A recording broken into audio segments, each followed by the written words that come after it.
میں موجود ہوتی ہیں، جو ڈاکوؤں کی سرپرستی کرتی ہیں، جو چوروں کی سرپرستی کرتی ہیں، جو جمہور کی رائے کو کچل کر اقتدار پہ آنے والوں کی سرپرستی کرتی ہیں۔ اس لیے ہم اگر خاموش رہیں گے، ہم اگر اپنے حق کے لیے بات نہیں کریں گے، تو اس کا مطلب یہ ہے کہ ہم اپنے بنیادی حقوق سے دستبردار ہو جائیں۔ اور یہ جو ہمارے بنیادی حقوق ہیں، یہ کسی انسان نے ہمیں نہیں دیے، یہ اللہ رب العالمین نے دیے ہیں۔ ہم سب کو آزاد پیدا کیا ہے، ہم کسی انسان کے غلام نہیں ہیں، ایک ہی غلامی ہے اللہ رب العالمین کے۔ اسی کے توسط سے نبی مہربان صلی اللہ علیہ وآلہ وسلم کے ہم سب غلام ہیں، ان کے امتی ہیں۔ اس کے علاوہ ہم کسی کی بات نہیں مانیں گے۔ کوئی زمین کا خدا بننے کی کوشش کرے گا تو اس کے مقابلے میں جد و جہد کرنا ہمارے ایمان کا حصہ ہوگا۔ اس لیے زمینی خداؤں کو یہ بات اچھی طرح سمجھ لینی چاہیے کہ تم ہمیں میرے بنیادی حقوق سے تم محروم نہیں کر سکتے، اور ہم اس کے لیے آواز اٹھائیں گے۔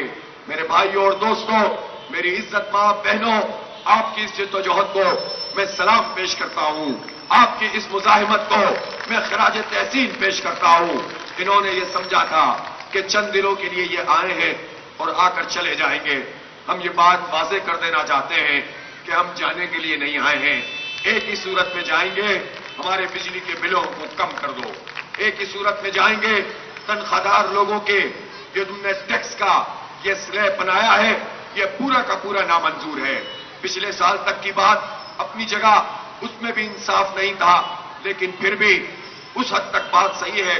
لیکن اس بجٹ کا جو سلیب سسٹم بنایا گیا ہے، جو تنخواہ دار لوگوں پر ٹیکس کا بوجھ ڈالا گیا ہے، یہ پاکستان دشمنی ہے، یہ برین ڈرین کا انتظام ہے، یہ پروفیشنل لوگوں کی حوصلہ شکنی ہے، یہ معیشت کا پہیہ چلانے والے ان لوگوں کا راستہ روکنا ہے۔ لہذا ہم اس کو قبول نہیں کرتے۔ ہم یہ کہنا چاہتے ہیں، یہ جو آئی پی پیز کا دھندا ہے کہ ہم ہزاروں ارب روپے پاکستانی قوم وہ پیسے ادا کرے جو بجلی بنتی ہی نہیں ہے، یہ قابل قبول نہیں ہے۔ یہ مراحت جو انہیں حاصل ہے، یہ مراحت ان کو ختم کرنی پڑیں گی۔ یہ جو ان کی شاخرچیاں ہیں، انہیں اپنی گاڑیاں چھوٹی کرنی پڑیں گی۔ ہم سے یہ کہتے ہیں کہ جماعت اسلامی کے مطالبات، بات تو اس میں ٹھیک ہے، بات میں وزن ہے، مطالبات بھی جائز ہیں، لیکن قابل عمل نہیں ہے۔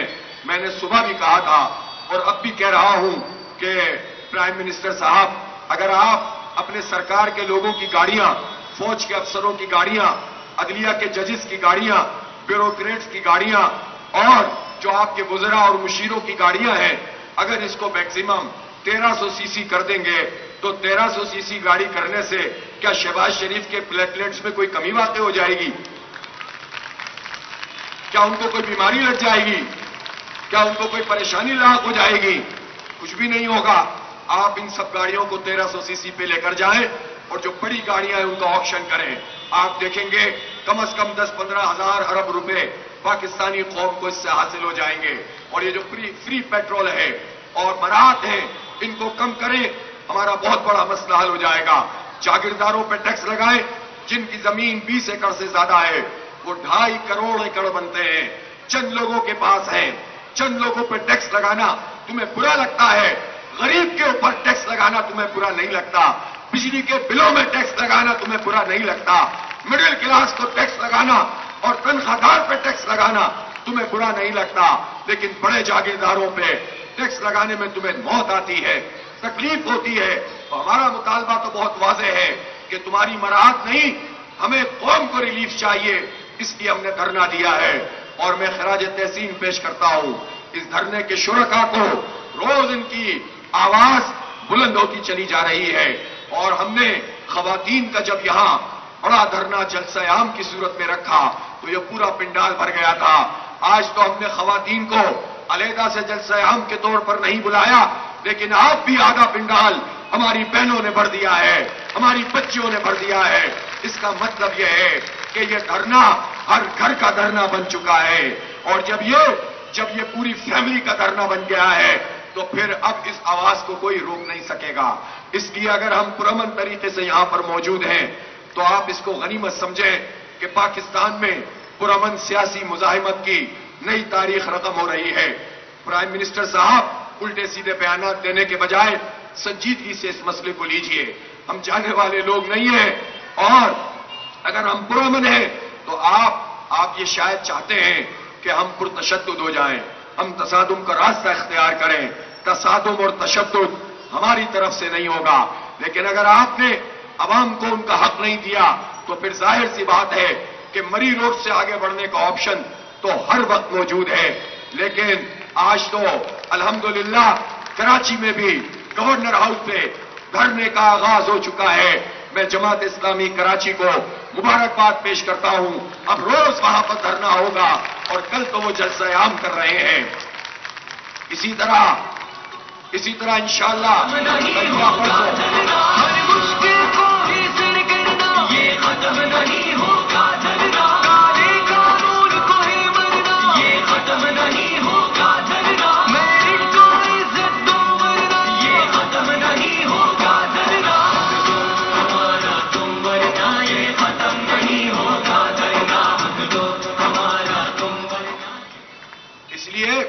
اب یہ کراچی میں بھی دھرنا شروع ہو گیا ہے اور کراچی کے دھرنے کی تو ہمیں بہت پریکٹس ہے، آپ کو پتا ہے. اور اب یہ صرف والا دھرنا نہیں ہے جس میں ٹیسوری صاحب کہہ رہے ہیں کہ اندر آ کر دھرنا دے لیجئے. ٹیسوری صاحب آپ زرداری صاحب کے نمائندے ہیں اور آپ کی یہ تجاویز اپنی جگہ بہت اہمیت رکھتی ہیں. لیکن اب یہ دھرنا کراچی میں بھی گورنر ہاؤس پہ تو رہے گا لیکن پورے کراچی میں بھی پھیلتا چلا جائے گا. پھر اس کے بعد پشاور میں دھرنا ہوگا، پورے پشاور میں پھیلتا چلا جائے گا. پھر لاہور میں دھرنا ہوگا. یہ لاہور والے دھرنے کے لیے تیار ہیں؟ جاوید قصوری صاحب کہاں ہیں؟ یہاں کہاں موجود ہیں؟ لیاقت صاحب موجود ہیں. تو جناب لاہور کا دھرنا بھی بس کل یا پرسوں اعلان کرنے کی دیر ہے، وہ بھی اعلان ہونے والا ہے انشاءاللہ. اور میرا خیال ہے کہ اسے وزیر اعلیٰ ہاؤس پہ رکھا جائے تو اچھا ہے، وزیر اعلیٰ ہاؤس پہ رکھا جائے تو اچھا ہے. اور اسی طرح پشاور میں بھی دھرنا ہوگا، اسی طرح کوئٹہ میں بھی جائیں گے انشاءاللہ. اور اگلا مرحلہ کیا ہے؟ اب تو ہماری بیٹیاں کہہ رہی ہیں، بہنیں کہہ رہی ہیں، ڈی چوک کی بات کر رہی ہیں. چلو وہ بھی کسی دن انشاءاللہ چلیں گے. لیکن اس کا اگلا مرحلہ پاکستان کی تمام بڑی شاہراہوں کے اوپر دھرنے ہوں گے. تیار ہیں آپ لوگ اس کے لیے؟ پاکستان کی ساری بڑی شاہراہوں پہ دھرنے ہوں گے. پھر ہڑتال کا آپشن بھی ہے اور اس کے بعد بجلی کے بلوں کا بائیکاٹ کرنے کا آپشن بھی موجود ہے. مجھے چاروں طرف سے یہ فون آ رہے ہیں، تاجر کہہ رہے ہیں کہ آپ اس کا اعلان کریں. لیکن ابھی ہم حکومت کو مہلت دیے ہوئے ہیں. اس مہلت کو کمزوری نہ سمجھو. ہم کمزور ہوتے تو چلے جاتے. اس دن آپ نے کنٹینر سے اسلام آباد بند کیا تھا. کمزور ہوتے تو ہم راستہ چھوڑ دیتے. ہم نے تو کنٹینر بھی ہٹا دیے تھے اور دھرنے بھی بڑھا دیے تھے. یہ ہماری لیڈرشپ ہے جس نے تصادم کا راستہ اختیار نہیں کیا اور پرامن طریقے سے یہاں پر موجود ہے. اور اب حکومت میں جو پریشانی ہے وہ کل کے پرائم منسٹر کے بیانات سے ظاہر ہونا شروع ہو گئی ہے. اب آپ اس پریشانی کی لے کو اور بڑھاتے چلے جائیے. جو آپ کا دھرنا طویل ہوگا آپ دیکھیں گے کہ چیخیں نکلنا شروع ہو جائیں گے انشاءاللہ تعالی. ہمیں حق چاہیے، ہمیں اپنی ذات کے لیے کچھ نہیں چاہیے، ہمیں اپنی پارٹی کے لیے کچھ نہیں چاہیے. ہمارے مطالبات ہیں 7 پوائنٹس کے مطالبات ہیں اور یہ بہت واضح اور دو ٹوک ہیں. ان مطالبات پہ عمل کرو تو ہم یہ دھرنا ختم کریں گے، ورنہ یہ دھرنا ایکسپینڈ ہوتا چلا جائے گا.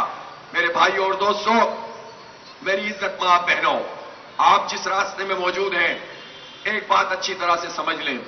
حق اور انصاف کے لیے، عدل کی بالادستی کے لیے اور لوگوں کے حق کو حاصل کرنے کے لیے جو جد و جہد بھی ہے وہ دین کے مطابق ہے. ہم اس کو دین کی طرف سے عائد فریضے کے طور پر انجام دے رہے ہیں. ہماری یہ سیاست لوگوں کی خدمت کی سیاست ہے اور ہم اس سیاست پر فخر کرتے ہیں. اس کو عبادت سمجھ کے کرتے ہیں. جو اس کو محض سیاست اور دنیا داری سمجھتا ہے اس کو اپنے فہم کو درست کرنا چاہیے. دین کہتا ہے کہ اگر ظلم ہے تو اس کے خلاف آواز بلند کرو، حق کی گواہی دو. اور یہ ظلم جو کچھ بھی ہے اس کے نتیجے میں نقصان کیا ہوتا ہے؟ جب آپ نوجوانوں کو تعلیم نہیں دیں گے، جب آپ صحت کی سہولت نہیں دیں گے، جب حکومتیں ان کو ان کا حق نہیں دے گی تو کہاں جائیں گے یہ لوگ؟ کتنے نوجوان ہیں جو ملک سے باہر جا سکتے ہیں؟ 80% پاکستان میں نوجوان کہتے ہیں کہ ہم اس ملک میں نہیں رہنا چاہتے. اب سارے تو باہر نہیں جا سکتے، پھر کیا کریں گے؟ ان میں سے بہت سارے اسٹریٹ کرمنل کے ہاتھوں میں لگ جاتے ہیں، غلط راستوں پر چل پڑتے ہیں، اچھے اچھے گھرانوں کے بچے نشہ کرنے لگتے ہیں، ہماری بچیوں کو بھی محفوظ نہیں رہنے دیا ان ظالموں نے، تعلیمی اداروں میں نشہ جو ہے دستیاب ہے، ہمارے بچوں کے جسموں میں زہر یہ گھول رہے ہیں، ہم خاموش رہیں، ہم بات کریں تو کوئی کہے کہ یہ سیاست نہ کرو، ہم اس سیاست کو عبادت سمجھ کے کرتے ہیں، تم سیاست کو کرپشن کے لیے استعمال کرتے ہو، تم سیاست کو لوٹ مار کے لیے استعمال کرتے ہو، تم اس لیے یہ بات کرتے ہو کہ اس پر سیاست نہ کی جائے، ہم سیاست کو حق حاصل کرنے کے لیے استعمال کرتے ہیں، دین کا کام سمجھ کے کرتے ہیں، اس لیے کہ نبی مہربان صلی اللہ علیہ وسلم نے فرمایا تھا کہ بنی اسرائیل کی سیاست بنی اسرائیل کے انبیاء کرتے تھے، یہ کار نبوت ہے، حق اور انصاف کی بالادستی کے لیے میدان میں نکلنا، اس کے جو حوالے بھی موجود ہیں اس کے مطابق جدوجہد کرنا، محض واعظ اور نصیحت سے اگر مسائل حل ہونے ہوتے تو نبی اکرم صلی اللہ علیہ وسلم 3 سال شام ابی طالب نامی گھاٹی میں اپنے خاندان سمیت قید نہ ہوتے، اگر صرف درس اور تدریس سے نظام بدل سکتا تو رسول پاک صلی اللہ علیہ وسلم ہجرت نہ فرماتے، آپ کے ساتھی 2 بار حبشہ کی طرف ہجرت نہ کرتے، اگر صرف باتیں کرنے سے انقلاب آ جاتا تو پھر اس طرح نہیں ہوتا کہ صحابہ اکرام کو درختوں اور ستونوں سے باندھ کر شہید کیا جاتا تھا، اور پھر اس کے بعد جب ہجرت ہوئی اور مدینے میں ایک اسلامک اسٹیٹ قائم ہوئی تو وہ چھوٹی سی اسلامک اسٹیٹ پوری دنیا کی امیدوں کا مرکز بن گئی، پھر غزوات ہوئے، پھر سریات ہوئے، سرایہ ہوئے، اور اس کے ساتھ ساتھ سفارتکاری ہوئی، بین الاقوامی معاہدے ہوئے، قبائل کے ساتھ بات چیت ہوئی، خندقیں کھود کر دفاع کیا گیا، میدان سے نکل کر جہاد کیا گیا، اور پوری دنیا کو امن کا پیغام دیا گیا۔ ہمارا دین زندگی کے تمام پہلوؤں پر حاوی ہے، اس لیے کوئی یہ سمجھتا ہے کہ اس کو محدود کر کے لوگوں کو بے وقوف بنایا جا سکتا ہے تو پہلے مرحلے پہ محدود کرتے ہیں، دوسرے مرحلے پہ اسی میں فرقے بنا لیتے ہیں، مسلکوں میں بانٹ دیتے ہیں، اور پھر اس کے بعد کیا ہوتا ہے؟ ابھی کیا ہوا؟ اسماعیل ہانیہ شہید ہوئے، بجائے اس کے کہ پوری دنیا کے لوگ متحد ہو کر اٹھ کر کھڑے ہوتے، ہم نے دیکھا کہ ایک فرقے نے، چند لوگوں نے امت کے اندر پھر تقسیم پیدا کرنے کی کوشش کی، اور شیعہ سنی مسئلہ پیدا کرنے کے لیے سوشل میڈیا کا استعمال کیا گیا، یعنی اس موقع پر جبکہ سارے کے سارے لوگ جو سامراجی طاقتیں ہیں وہ متحد ہو رہی ہوں، وہ مل کر مسلمانوں کو برباد کر رہے ہوں، تو ایسے سامراج کے ایجنٹ ہمارے یہاں موجود ہوتے ہیں جو امت کو تقسیم کرنے کی بات کرتے ہیں۔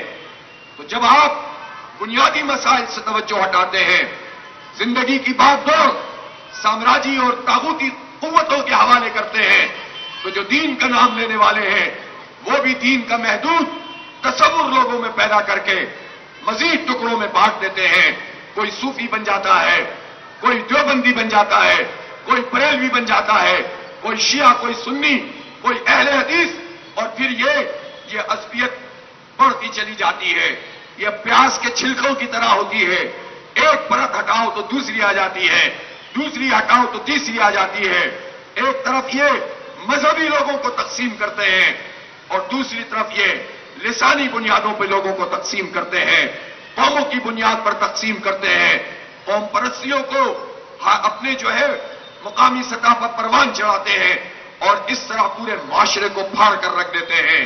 اس لیے ہمارا دین ایک اکائی ہے، بڑے مقاصد کے ساتھ چھوٹی چیزوں پر وہ نظر انداز کرتے ہوئے آگے بڑھتا ہے اور سب کو جمع کرتا ہے، مظلوموں کو اکٹھا کرتا ہے، محروموں کو اکٹھا کرتا ہے، مجبوروں کو قوت میں ڈھالتا ہے اور ظالموں کے مقابلے میں اور ظالموں کے ایجنٹوں کے مقابلے میں لا کر کھڑا کر دیتا ہے۔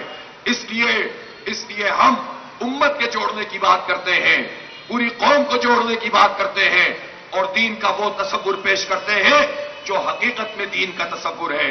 دین عقیدے کا نام ہے، دین نظریے کا نام ہے، دین اخلاق کا نام ہے، کردار کا نام ہے، لیکن دین معیشت کا نام ہے، سیاست کا نام ہے، عدالت اور انصاف کا نام ہے، اور دین حکومت کا نام ہے، دین ریاست کا نام ہے، دین قوت نافذہ رکھتا ہے، مغلوب ہونے کے لیے نہیں آیا۔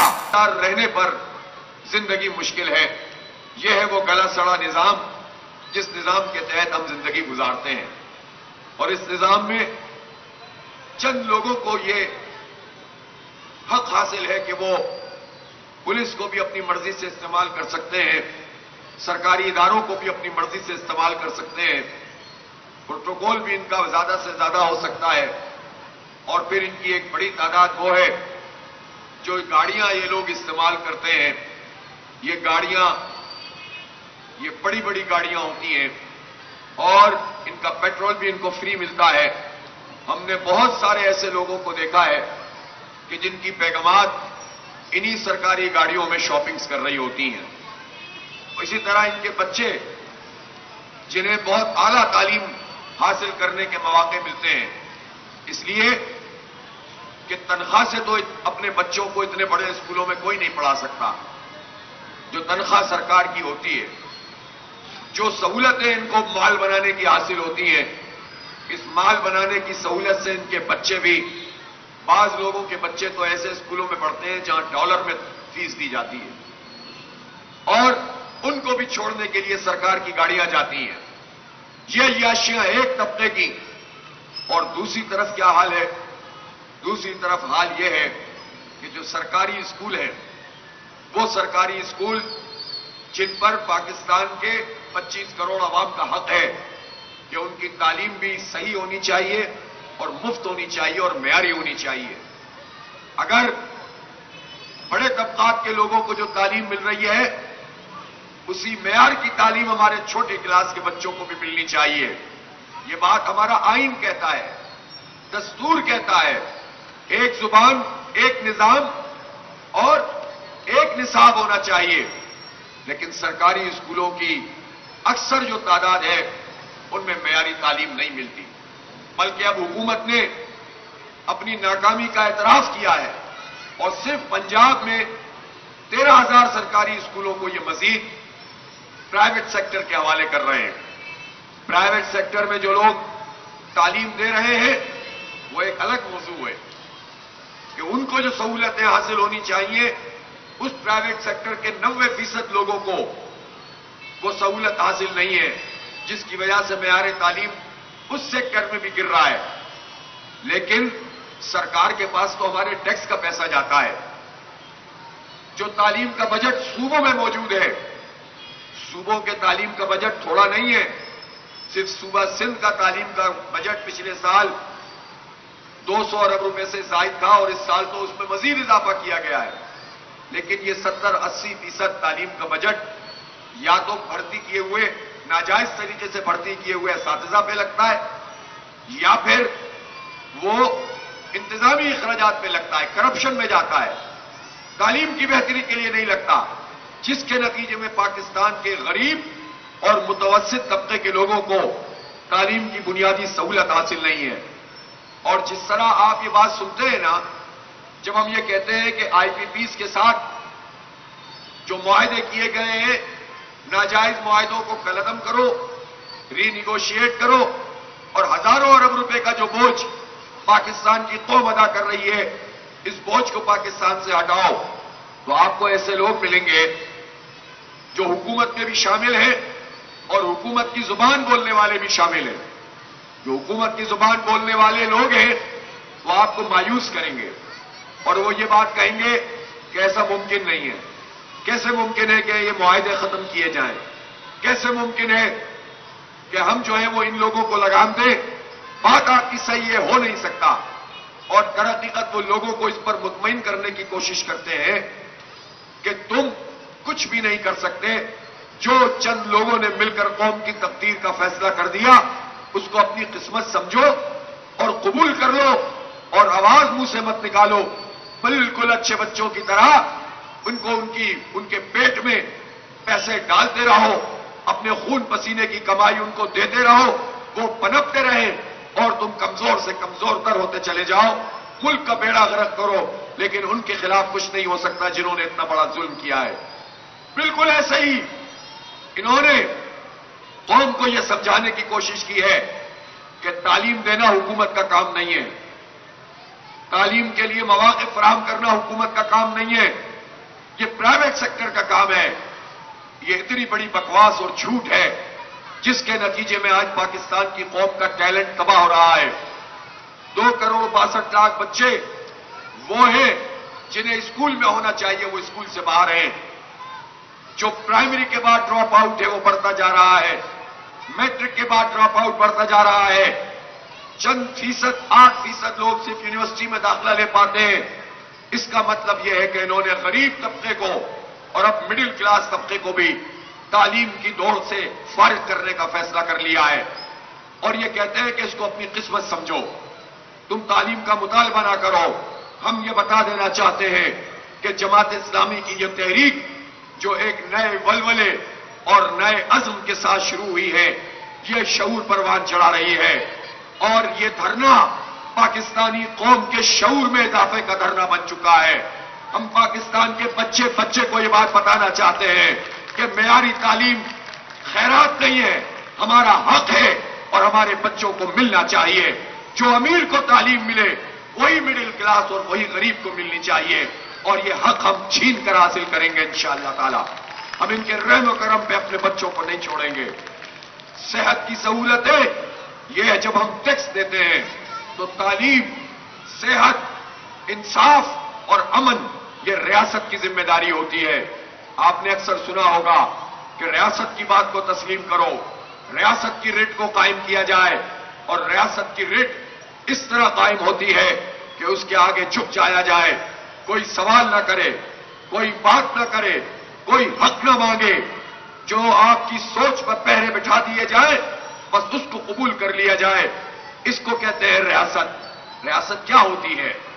ریاست کسی ادارے کا نام نہیں ہے، ریاست فوج کا نام نہیں ہے، ریاست اسٹیبلشمنٹ کا نام نہیں ہے، ریاست حکومت کا نام نہیں ہے، ریاست عوام کا نام ہے، اور عوام کے ذریعے سے ریاست بنتی ہے، عوام کے ذریعے سے حکومت ہوتی ہے، عوام ہی کی رائے سے۔ جسے تم جمہوریت کہتے ہو، وہ جمہوریت کا مطلب جمہور کی رائے ہے، اس کو جمہوریت کہتے ہیں۔ تو عوام کو اللہ تعالیٰ نے یہ مقام دیا ہے کہ اس کی رائے کے بغیر تو کوئی حکومت بھی نہیں کر سکتا، عوام کی اجازت ضروری ہے۔ جب یہ عوام ریاست ہے تو ایک ادارہ یا ایک حکومت اپنی رٹ قائم کرنے کے لیے ہماری نہ سوچ پہ پہرے بٹھا سکتی ہے اور نہ ہی ہمیں حق سے محروم کر سکتے ہیں۔ ہم بولیں گے اور پوری قوت سے بولیں گے، حق بیان کریں گے، سچ بات کریں گے، ڈنکے کی چوٹ پہ کریں گے۔ کوئی قبول کرے گا تو کریں گے، جو قبول نہیں کرے گا تو بھی کریں گے، اور بالآخر اپنا حق حاصل کریں گے۔ اس لیے ریاست کی ذمہ داری، اگر وہ ریاست اپنے آپ کو بہت طاقتور کہتی ہے تو حکومت کی اور ریاست کی ذمہ داری ہمیں علم دینا، تعلیم دینا، صحت کی سہولت دینا، امن دینا اور عدل اور انصاف دینا ہے۔ مجھے یہ بتائیں کہ پاکستان میں امن موجود ہے؟ پورا ہمارا KP امن کے نعرے لگا رہا ہے۔ پورے بلوچستان میں لاپتہ افراد کا ایک بہت بڑا سلسلہ چلا ہوا ہے۔ لوگ امن مانگتے ہیں، اپنے پیاروں کی واپسی مانگتے ہیں۔ خود ہم اسٹریٹ کرائمز بڑھتے ہوئے دیکھتے ہیں، چھینا جھپٹی کے واقعات پورے پاکستان میں پھیلے ہوئے ہیں۔ کراچی منی پاکستان ہے، سب سے زیادہ اسٹریٹ کرائمز وہیں پر ہوتے ہیں۔ پورے صوبہ سندھ میں ڈاکوؤں کو لا کر بٹھا دیا گیا ہے، اور سندھ کے ساتھ جو پنجاب کا اور بلوچستان کا بارڈر لگتا ہے اس سب پر کچے کے ایک بہت بڑے علاقے پر ڈاکو راج ہے۔ بڑے بڑے سردار ان ڈاکوؤں کی سرپرستی کرتے ہیں، جن کے پاس جو اسلحہ ان ڈاکوؤں کے پاس موجود ہے وہ عام حالات میں کبھی بھی نہیں جا سکتا جب تک ریاست سے ملی بھگت ان لوگوں کی نہ ہو، اور وہاں پر لے جا کر ان کو وہاں پر طاقتور نہ بنایا جائے۔ تو وہ کون سی کالی